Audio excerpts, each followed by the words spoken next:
শীল নামে ছেলেটার আর সোম জেডবি তারা পুরোটা ফ্যামিলির নামে অ্যাফেয়ার করতে আইছি।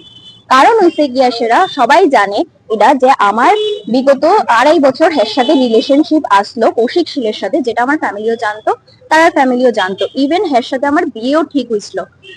ঠিক হওয়ার পরে আমি যখন কলকাতাতে পড়াশোনা করতে যাইগা, আমি শুনতে পাই, প্রমাণপত্র দেখতে পাই, হ্যাঁ আমার সাথে রিলেশনশিপ রাখা, হ্যাঁ আমার সাথে বিয়ে ঠিক কইরা হ্যাঁ কিতা করছে আরো অনেকটি মেয়ের সাথে ফিজিক্যালি রিলেশন বানাইছে। ইভেন অনেক মেয়েরারে সে প্রেগনেন্ট করে ছাড়ছে, যেটার প্রমাণপত্র আমার কাছে আছে। যারে প্রেগনেন্ট করে ছাড়ছে, আমার যারে প্রেগনেন্ট করে ছাড়ছে, যার লগে মানে ফিজিক্যাল রিলেশন বানাইছে, আরো কতটি মায়ের লগে ফিজিক্যাল রিলেশন ছাড়াও ঘোরাঘুরি করছে আমার সাথে, এদিকে বিয়ে ঠিক করে, এটি সব প্রমাণপত্র আমার কাছে আছে, যেটা আমি লিগেলি আজকে মানে দেখাইতে আইছি থানার মধ্যে, আর এফআইআর করতে আইছি তার মাধ্যমে।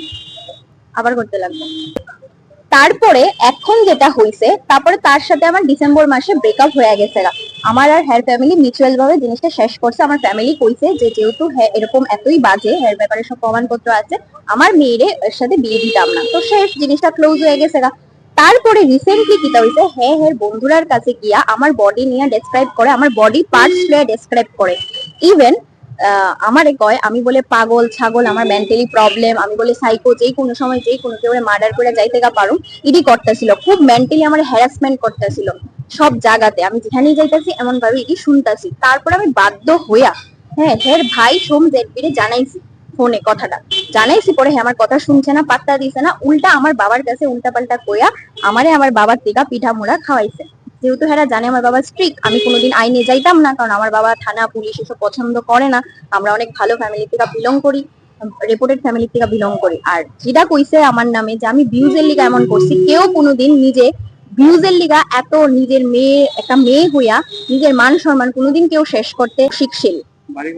বাড়ি মেলাঘর।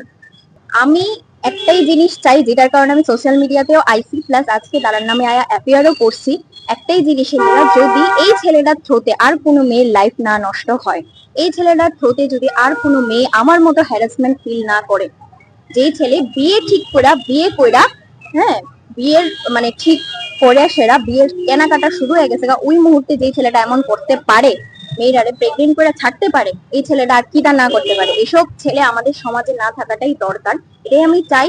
আর যেহেতু আইন অব্দি আইসি, এবার আমি আমার আর মান সম্মানও চিন্তা করতাম না, কিছু চিন্তা করতাম না, আইনের ব্যবস্থা নিছি আমি। আইনের ব্যবস্থাতে হ্যাঁ শাস্তি দিতে চাই, হ্যাঁ শাস্তি দিব। হ্যাঁ যতই আয়া ভিডিওর মধ্যে বড় বড় কথা কোক, নিজের মনে জানা আছে নিজে ভুল করছে, এটার শাস্তি হ্যাঁ পায়া যাইব। আমি সব প্রমাণপত্র সহ হ্যাঁ আমি দিয়া দিছি। আর আজকে মহিলা থানাতে আয়াসের আমি এটা এফআইআর করছি। এখন আমার নাম তৃষা ঘোষ। আর আমি আরেকটা কথা এডিনগর আর কিছু না করতাম, হ্যাঁ এটা একটু বন্ধ করে দিতাম। আজকে মিডিয়ার দ্বারা কথা কই না, আমি বুক ফুলাইয়া আয়াসেরা এখানে তারার নামে উল্টা এফআইআর করি না। যদি আমি কিছু ভুল করতাম বা আমার ব্যাপারে যদি তার কাছে কোনো প্রমাণপত্র থাকতো, তার কাছে আমার ব্যাপারে কোনো প্রমাণপত্রও নাই, আমি ভুলও করছি না, বাট তারা করছে, তার ব্যাপারে আমার কাছে প্রমাণপত্র আছে, এর লিগে আমি এফআইআরটা করছি। আর আমি চাই হ্যাঁ যদি খুবই বড় একটা শাস্তি হোক, কারণ এরকম ছেলেরা আমাদের সমাজে থাকাটা অনেক ভুল। অনেক টাকা পয়সা মারছে, 50,000 টাকা ক্যাশ মারছে, আরো তো অন্য টাকা পয়সা মারছে, এই বাদ দিয়া ক্যাশ 50,000 টাকা আমার টিকা মারছে। শুধু আমার টিকা না, আমার মতন আরো অনেক জনের টিকা এমন টাকা পয়সা মারছে, এটিরও প্রমাণপত্র আমার কাছে আছে। এখন কি চাও তুমি? আমি চাই হ্যাঁ যদি খুব কঠোর শাস্তি হয়, এমনভাবে মেয়েরা ইউজ করা আর মেয়েরা থেকে টাকা মারা, এখানে অনেক ছেলেরা থেকেও টাকা মারছে, প্রচুর মানুষ থেকে, এটি যদি বন্ধ হয়, এটার কঠোর শাস্তি আমি চাই। ওর বাড়ি কোথায়? মেলাঘর। কি নাম? কৌশিক শীল।